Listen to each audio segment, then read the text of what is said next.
ನಮಸ್ಕಾರ ಪ್ರಿಯ ವೀಕ್ಷಕರೇ, ತ್ರಿಶಕ್ತಿ ಚಾನಲ್ಗೆ ಸ್ವಾಗತ. ಈಗೊಂದು ನಿಮಗೆ ಒಂದು ಮಂತ್ರ ತಿಳಿಸ್ತಾ ಇದ್ದೀನಿ.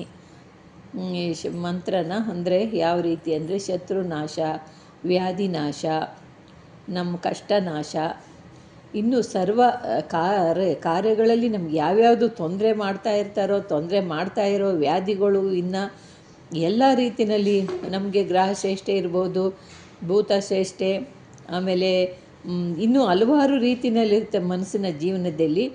ಅದೆಲ್ಲ ಇರುತ್ತೆ. ಬರೀ ಶತ್ರು ನಾಶ ಅಂದರೆ ಒಂದೇ ಬರೋದಿಲ್ಲ, ಎಲ್ಲನೂ ಕೂಡ ನಾಶವಾಗ್ತವೆ. ಆರೋಗ್ಯ ಸಮಸ್ಯೆಯಲ್ಲಿ ಅನಾರೋಗ್ಯ ಇದ್ದಾಗ ಅದನ್ನು ಕೂಡ ನಾಶ ಮಾಡಬೇಕು ಅಂದರೆ ಅದು ಒಂದು ಶತ್ರುನೇ ನಮಗೆ. ಆರೋಗ್ಯ ಕೆಟ್ಟಿರುವಾಗ ಅದನ್ನು ನಾವು ನಾಶ ಮಾಡಿ ಅದನ್ನು ಓಡಿಸ್ಬೇಕು ಅಂದರೆ ಅದನ್ನು ನಾಶ ಮಾಡಬೇಕು ಈ ಮಂತ್ರದಿಂದ. ಇದರಿಂದ ನೀವು ಹಲವಾರು ಕಾರ್ಯಗಳನ್ನ ಮಾಡ್ಬೋದು.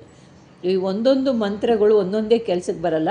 ನಾನು ಇವಾಗ ತಿಳಿಸ್ತಿರೋದು ಒಂದು ಮಂತ್ರದಿಂದ ನೀವು ಎಷ್ಟೋ ಕಾರ್ಯಗಳು ಮಾಡ್ಕೋಬೋದು ಅಂತ ಒಂದು ಮಂತ್ರ ಕೊಡ್ತಾ ಇದ್ದೀನಿ.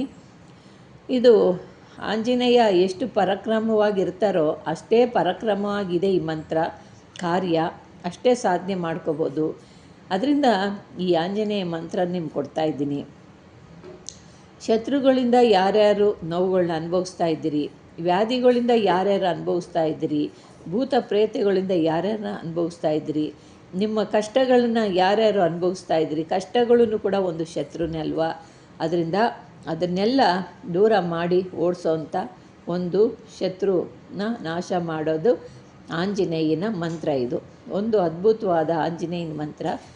ಆಂಜನೇಯ ಅಂದ್ರೇ ಸಾಮಾನ್ಯವಾದಂಥ ಕಾರ್ಯ ಮಾಡಲ್ಲ. ಎಲ್ಲ ದೇವತೆಗಳಿಗಿನ್ನ ಮುನ್ನುಗ್ಗಿ ನಮಗೆ ಭಕ್ತರನ್ನ ಕಾಪಾಡೋದೇ ಆ ಭಗವಂತ, ಆ ಆಂಜನೇಯ. ಅದರಿಂದ ಆಂಜನೇಯನ ಈ ದುಷ್ಟ ಗ್ರಹಗಳನ್ನ, ದುಷ್ಟ ಶಕ್ತಿಗಳನ್ನ ಬಡಿದೋಡಿಸೋ ಅಂಥ ಭಗವಂತ ಆಂಜನೇಯ. ಅದರಿಂದ ಆಂಜನೇಯನ ಭಾಳ ಅದ್ಭುತವಾಗಿ ನೀವು ಈ ಮಂತ್ರಗಳನ್ನ ಹೇಳ್ಕೊಳ್ಳಿ. ಯಾರ್ಯಾರಿಗೆ ವ್ಯಾಧಿಗಳಿದೆಯೋ, ದುಷ್ಟಶಕ್ತಿ ಪ್ರಯೋಗ ಇದೆಯೋ, ಯಾರಿಗೆ ಮಾಟ ಮಂತ್ರ ಪ್ರಯೋಗ ಇದೆಯೋ, ಯಾರಿಗೆ ಯಾವ್ಯಾವ ಥರ ತೊಂದರೆ ಶತ್ರುಗಳಿಂದ ನಿಮಗೆ ಕಾಡ್ತಾ ಇದೆಯೋ ಅದನ್ನೆಲ್ಲ ಈ ಮಂತ್ರದಿಂದ ನೀವು ಪರಿಹಾರ ಮಾಡ್ಕೋಬೋದು. ಯಾವ ರೀತಿ ಮಾಡ್ಕೋಬೋದು ಅನ್ನೋದು ನಿಮ್ಗೆ ತಿಳಿಸ್ತೀನಿ. ಇದು ಮಂತ್ರನ 1000 ಬಾರಿ ನೀವು 10,000 ಬಾರಿ ನೀವು ಜಪ ಮಾಡಬೇಕು. 10,000 ಬಾರಿ ಜಪ ಮಾಡಿ ಕಾರ್ಯಸಿದ್ಧಿ ಮಾಡುವಾಗ 108 ಮಾಡ್ಕೋಬೇಕು. ಅದನ್ನು ನಿಮಗೆ ನಾನು ತಿಳಿಸ್ತೀನಿ. ನೀವು ಶತ್ರುಗಳನ್ನ ನಿಮಗೆ ತುಂಬ ತೊಂದರೆ ಕೊಟ್ಟು ನಿಮಗೆ ನಾನಾ ವಿಧದಲ್ಲಿ ಬಾಳೋದಕ್ಕೆ ಬಿಡದೆ ನಿಮ್ಮ ಜೀವನನೇ ಹಾಳು ಮಾಡ್ತಿರ್ತಾರೆ. ಎಷ್ಟೋ ಜನ ಮಾಡ್ತಿದ್ದಾರೆ. ಏನು ಅಂದರೆ ಅವ್ರನ್ನ ಮಣ್ಣು ಮಾಡೋವರೆಗೂ ಅವ್ರ ಮನಸ್ಸು ಸಮಾಧಾನ ಇರಲ್ಲ.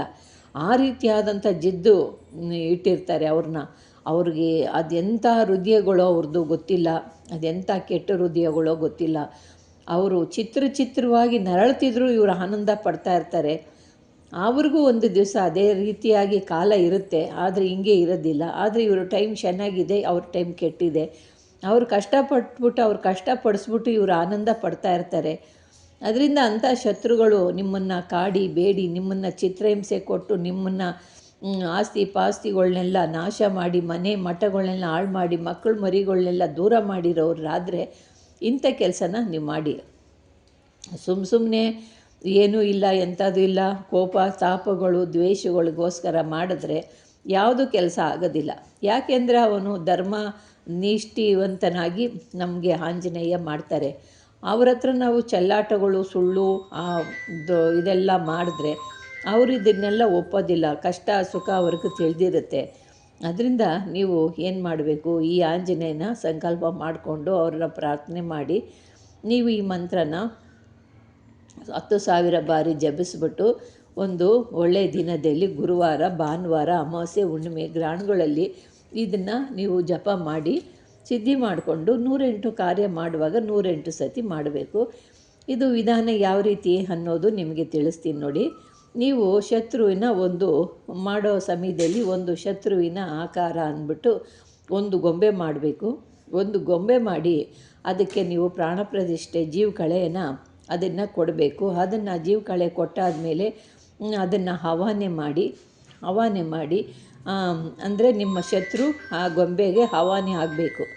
ಆ ಗೊಂಬೆನಲ್ಲಿ ಜೀವಕಳೆ ಬರಬೇಕು ಅಂತ ಹೇಳ್ಬಿಟ್ಟು ಮಾಡಿ ಆ ಗೊಂಬೆಗೆ 108 ಸಲ ಮೇಲಿನ ಮಂತ್ರದಿಂದ ನೀವು ಕೆಂಪು ದಾಸವಾಳ ಹೂಗಳಿಂದ, ಕೆಂಪು ಕಣಗಲೆ ಹೂಗಳಿಂದ ಪೂಜಿಸಿ, ಮತ್ತು ಹೀಗೆ 3 ದಿನಗಳು ಕಾಲ ನೀವು ಮಾಡಿದ್ರೆ ನಿಮಗೆ ಮಾಡಿ ಪೂಜೆ ಎಲ್ಲ ಮಾಡಿ ಮುಗಿಸಿ 4 ದಿನಗಳು ಆದ ನಂತರ ಮಾಡಿದಾದಮೇಲೆ 4 ದಾರಿಗಳು ಕೂಡಿರೋ ದಾರಿನಲ್ಲಿ ಇದನ್ನು ನೀವೇನು ಮಾಡಬೇಕು, 4 ದಾರಿಗಳು ಸೇರಿರುವಂಥ ಸ್ಥಳದಲ್ಲಿ ನೀವು ಭೂಮಿನಲ್ಲಿ ಹೂತಿಟ್ಬಿಡಬೇಕು. 4 ದಾರಿ ಇರೋ ಜಾಗದಲ್ಲಿ ಆ ಗೊಂಬೆನ ಗುಂಡಿ ತೋಡಿ ಹೂತಿಟ್ಬೇಕು. ಹೂತಿಟ್ಬಿಟ್ಟು ಮತ್ತೆ ನೀವು ಮತ್ತೆ ಬಂದು ಮಂತ್ರನ ಎಲ್ಲ ಮುಗಿಸಿ ಕಾಲು ಕೈ ಮುಖ ತೊಳ್ಕೊಂಡು ಬಂದು ಮತ್ತೆ ನೀವು 108 ಸಲ ಆಂಜನೇಯನ ಮಂತ್ರನ ನೀವು ಆಂಜನೇಯನ ಮಂತ್ರ ಹೇಳ್ಬಿಟ್ಟು ಅದಕ್ಕೆ ಆಂಜನೇಯ ಮಂತ್ರನ ನೀವು ಮಂತ್ರದಿಂದ ನೀವು ಕ್ಷೀರ ಅರ್ಘ್ಯ ಕೊಡಬೇಕು. ಅರ್ಘ್ಯ ಅಂದರೆ ಹಾಲನ್ನ ಅರ್ಘ್ಯ ಕೊಡಬೇಕು. ಆಂಜನೇಯನಿಗೆ ಮಂತ್ರನ 108 ಸತಿ ಹೇಳ್ಬಿಟ್ಟು ಆಂಜನೇಯ ಸ್ವಾಮಿಗೆ ನೀವು ಹಾಲಿನಿಂದ ಅರ್ಘ್ಯ ಕೊಡಬೇಕು. ಕೊಟ್ಟಾದ ನಂತರ ಅದು ಮುಗಿಸ್ಕೊಂಡಾದಮೇಲೆ ದೇವಸ್ಥಾನದಲ್ಲಿ ಸ್ವಾಮಿಗೆ ಅಭಿಷೇಕ ಮಾಡಿಸ್ಬೇಕು. ನೀವು ಹೋಗಿ ಆಂಜನೇಯ ಸ್ವಾಮಿಗೆ ಅಭಿಷೇಕ ಮಾಡಿಸ್ಬೇಕು. ಅಭಿಷೇಕ ಮಾಡಿಸಿ ಈ ರೀತಿಯಾಗಿ ನೀವು ಅಭಿಷೇಕ ಮಾಡಿಸ್ತಿದ್ರೆ ಶತ್ರು ನಿಮಗೆ ಎಲ್ಲಿದ್ದರೂ ಕೂಡ ಹೇಗಿದ್ದರೂ ಕೂಡ ಆತನು ನಿಮ್ಮನ್ನು ಎಲ್ಲಿ ಯಾವ ಥರ ಅನ್ನೋದು ಗೊತ್ತಿಲ್ಲದೆ, ನಿಮ್ಮನ್ನು ಜ್ಞಾನನೇ ಇಲ್ಲದೆ, ನಿಮ್ಮ ಮನಸ್ಸೇ ಇಲ್ಲದೆ, ನೀವು ಏನು ಮಾಡಿದ್ದೀನಿ ಅನ್ನೋ ಇದೇ ಇಲ್ಲದೆ ಅವನು ತಾನಾಗಿ ಬಂದು ನಿಮಗೆ ಶರಣಾಗತನಾಗಿ ನಿಮ್ಮ ಪಾದ ಹಿಡ್ಕೊಂಡು ನಾನು ಹಿಂಗೆಲ್ಲ ಮಾಡಿದೆ, ನಾನು ಇಂತಿಂಥ ತೊಂದರೆ ಕೊಟ್ಟೆ, ನಿಮಗೆ ಮಾಡಿದ್ದಕ್ಕೆ ಈ ಶಿಕ್ಷೆ ಬಂತು ಅಂತ ಅವನು ಬಂದು ಶರಣಾಗತನಾಗ್ತಾನೆ. ಆ ಸ್ವಾಮಿ ಆ ರೀತಿಯಾಗಿ ಮಾಡ್ತಾನೆ, ಅವನು ಬಿಡೋದಿಲ್ಲ. ಧರ್ಮ ಇದ್ದರೆ, ಅಧರ್ಮದಿಂದ ನೀವು ಸೇಡು ಕೋಪಗಳು ಮಾಡಿದ್ರೆ ಅದಾಗೋದಿಲ್ಲ. ಆ ಸ್ವಾಮಿಗೆ ನಿಮ್ಮ ಕಷ್ಟಗಳು ಏನಾಗಿದೆ ಅದಕ್ಕೆ ಅವನ ಸ್ವಾಮಿಗೆ ಹೋಗಿ ನೀವು ಹಾಲನ್ನ ಅರ್ಘ್ಯ ಕೊಟ್ಟು ಮತ್ತು ಅಭಿಷೇಕ ಮಾಡಿ ನೀವು ಮಾಡಿರೋಂಥ ಕಾರ್ಯನ ಒಪ್ಪಿಸ್ಬಿಟ್ಟು ಬಂದರೆ ಆ ಭಗವಂತ ಹೋಗಿ ಆ ಶತ್ರುಗಳಿಗೆ ಏನು ಕೊಡಬೇಕೋ ಆ ರೀತಿ ಶಿಕ್ಷೆ ಕೊಟ್ಟು ಎಳ್ಕೊಂಬಂದು ನಿಮ್ಮ ಹತ್ರ ಬಿಡ್ತಾನೆ. ಅವರಿನ್ನ ಜನ್ಮಾಪಿಗೂ ನಿಮ್ಮ ಸುದ್ದಿಗೆ ಬರಲ್ಲ. ಮತ್ತು ನೀವು ಅವ್ರನ್ನ ಆ ರೀತಿ ಮಾಡಬೇಕು, ಈ ರೀತಿ ಮಾಡಬೇಕು, ಅವ್ರನ್ನ ನಾಶ ಮಾಡಬೇಕು ಅನ್ನೋದೆಲ್ಲ ಬಿಟ್ಟುಬಿಡಿ. ಶರಣಾಗತನಾದ ಮೇಲೆ ನಿಮಗೆ ತೊಂದರೆ ಕೊಡದಿರಂಗೆ ಬರೋದಕ್ಕೆ ಅವನು ಬರಲ್ಲ. ಇನ್ನು ಅದನ್ನು ಸ್ವಾಮಿ ನೋಡ್ಕೊತಾನೆ. ಏನು ಕೊಡಬೇಕೋ ಅವ್ರಿಗೇನು ಶಿಕ್ಷೆ ಕೊಡಬೇಕೋ ಅದು ಅವ್ರಿಗೆ ಬಿಟ್ಬಿಡ್ಬೇಕು. ನಾವೆಲ್ಲ ಶಿಕ್ಷೆ ಕೊಡೋಕ್ಕೆ ಹೋಗಬಾರ್ದು. ಅವ್ರು ಹೇಳಿದ್ದಾರೆ, ನಾವು ಮಾಡಿದ್ದೀವಿ ಅಷ್ಟೇ. ಇವಾಗ ಅದನ್ನು ಮಾಡಿಬಿಟ್ಟು ಮುಂದಕ್ಕೆ ಬಿಟ್ಬಿಟ್ರೆ ಅವರೇನೋ ನಮ್ಮ ಮನಸ್ಸಲ್ಲಿ ಇನ್ನೂ ಕಲ್ಮಶಗಳು ಇಟ್ಕೊಂಡ್ರೆ ಅವ್ರ ಪಾದಕ್ಕೆ ಅವ್ರು ನೋಡ್ಕೊತಾರೆ. ಅವ್ರಿಗೆ ನೀವು ಒಪ್ಪಿಸ್ಬಿಡಿ, ಆಮೇಲೆ ಅವ್ರು ನೋಡ್ಕೊತಾರೆ. ಅದನ್ನು ಬಿಟ್ಟು ನಾವೇ ಶಿಕ್ಷೆ ಕೊಡೋಕ್ಕೆ ನಾವು ಯಾರು ಅಲ್ವಾ? ಅದರಿಂದ ನಾವು ದೇವ್ರ ಮೊರೆ ಹೊಕ್ಕಿ ನಾವು ಈ ಶತ್ರು ಯಾರು ಒಳ್ಳೆಯವ್ರು ಯಾರು ಅಂತ ತಿಳ್ಕೊಳ್ಳೋದಕ್ಕೆ ಅವ್ರಿಗೆ ಮಾತ್ರ ಗೊತ್ತಿದೆ, ನಮಗೆಲ್ಲ ಗೊತ್ತಿರೋದಿಲ್ಲ. ಒಳಗೊಂದು ಮೇಲೊಂದು ಮಾತಾಡ್ತಾರೆ, ಒಳಗೆ ವಿಷ ತುಂಬಿರುತ್ತೆ, ಮೇಲೆ ಅವರು ಮಾತು ಅಮೃತದಂಗಿರುತ್ತೆ. ಆ ಥರ ಇರೋರನ್ನ ನಾವು ಏನು ಮಾಡೋಕ್ಕಾಗುತ್ತೆ? ಆದ್ದರಿಂದ ಅಂಥ ಜನಗಳಿಗೆ ಆ ಭಗವಂತನಿಗೆಲ್ಲ ಗೊತ್ತಿರುತ್ತೆ. ಅವನಿಗೆ ಒಪ್ಪಿಸ್ಬಿಟ್ಟು ನಾವು ಬಿಟ್ಟುಬಿಡಬೇಕು. ಆಗ ಅವರೇ ಏನು ಕೊಡಬೇಕೋ ಶಿಕ್ಷೆನ ಕೊಟ್ಟು ಅವರು ಒಳ್ಳೆಯದ ದಾರಿಗೆ ಹೋದರೆ ಒಳ್ಳೇದು ಮಾಡಿ ಬದುಕೋ ಹೋಗು ಅಂತಾರೆ. ಇಲ್ಲ ಅವರು ಇದೇ ಕುತಂತ್ರ ಒಳಗೆ ಇಟ್ಕೊಂಡು ಮತ್ತೆ ನಿಮ್ಮ ಮೇಲೆ ದ್ವೇಷ ಇಟ್ಕೊಂಡು ಕೆದಕ್ತಾ ಇದ್ರು ಅಂದರೆ, ಮೇಲೆ ಚೆನ್ನಾಗಿ ನಾಟಕ ಆಡಿಕೊಂಡು ಮೇಲೆ ಇನ್ನೊಂದು ಥರ ಅವರು ಆಟ ಆಡಿದ್ರು ಅಂದರೆ ಅವ್ರನ್ನ ಏನು ಮಾಡಬೇಕೋ ತುಳಿದು ಭಸ್ಮ ಮಾಡ್ತಾರೆ. ಇಷ್ಟೇ, ಇದನ್ನು ತಿಳ್ಕೊಳ್ಳಿ.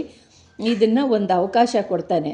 ಅವರು ಅವಕಾಶನ ಅವರು ಅದನ್ನು ಒಪ್ಕೊಂಡಿಲ್ಲ ಅಂದಾಗ ಮತ್ತು ಅವರು ಶಿಕ್ಷೆ ಏನು ಕೊಡಬೇಕೋ ಕೊಡ್ತಾರೆ. ಅವ್ರಿಗೆ ಒಪ್ಪಿಸ್ಬಿಡಿ, ನೀವು ಈ ಥರ ಮಾಡ್ಕೊಳ್ಳಿ. ನಿಮ್ಮ ಶತ್ರುಗಳನ್ನ ನಿಮ್ಮಿಂದ ದೂರ ಮಾಡಿ, ಅಷ್ಟೇ ವಿನ ಬೇರೆ ರೀತಿಯಲ್ಲಿ ಮಾಡಿ ಅವ್ರನ್ನ ನಿರ್ಮೂಲ ಮಾಡಬೇಕು ಅನ್ನೋದೆಲ್ಲ ಇಟ್ಕೊಳ್ಳೋಕೆ ಹೋಗಬೇಡಿ.